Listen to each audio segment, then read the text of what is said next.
Do that one dance, baby. That one dance.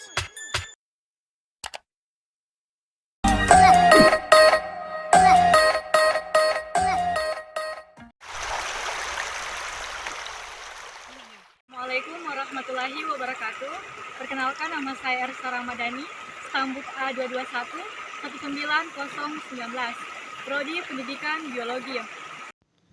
Perairan lotik atau perairan mengalir dicirikan adanya arus yang terus-menerus dengan kecepatan bervariasi, sehingga perpindahan massa air berlangsung terus-menerus. Ekosistem lotik adalah ekosistem yang airnya bergerak mengalir, misalnya selokan, parit, atau sungai. Baiklah, pada kesempatan kali ini saya akan membahas mengenai perairan lotik, yaitu sungai. Jadi di belakang saya terdapat sebuah aliran sungai yang merupakan perairan lotik.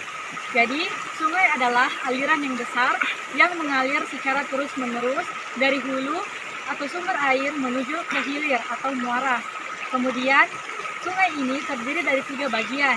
Yang pertama hulu, yang kedua bagian tengah, dan yang ketiga bagian hilir.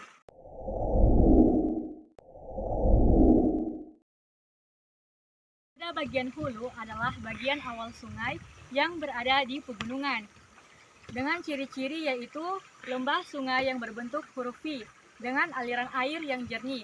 Selanjutnya pada bagian tengah. Pada bagian tengah ini merupakan lanjutan dari bagian hulu. Bagian ini memiliki ciri lembah yang membentuk huruf U. Hal ini dikarenakan kondisi lokasinya yang tidak curam lagi. Selanjutnya bagian hilir. Bagian hilir adalah bagian sungai yang terakhir. Pada bagian ini aliran sungai akan mengalir menuju laut atau muara. Pada bagian tengah ini memiliki ciri-ciri yaitu bentuk yang menyerupai huruf U yang lebar. Baiklah, di belakang saya merupakan salah satu sungai yang terdapat di wilayah Pantoloan Boya.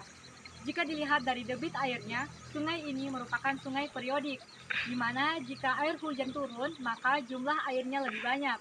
Sedangkan pada musim kemarau, airnya relatif lebih sedikit.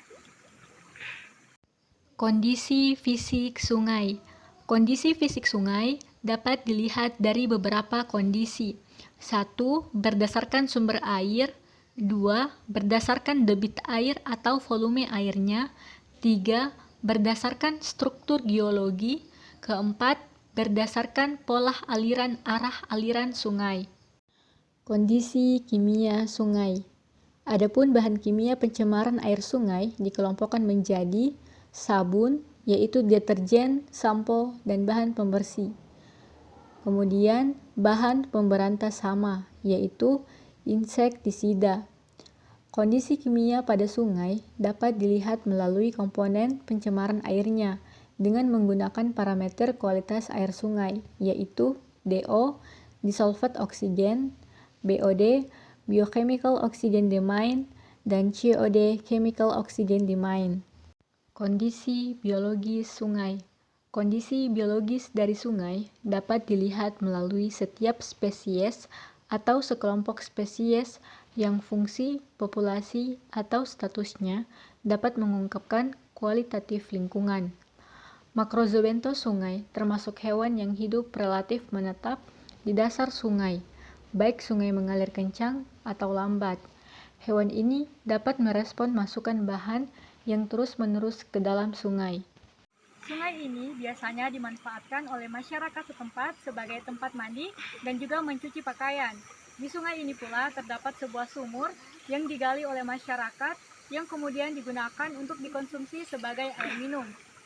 Baiklah, sekian video dari saya. Sekian dan terima kasih. Wabillahi taufiq wal hidayah. Wassalamualaikum warahmatullahi wabarakatuh.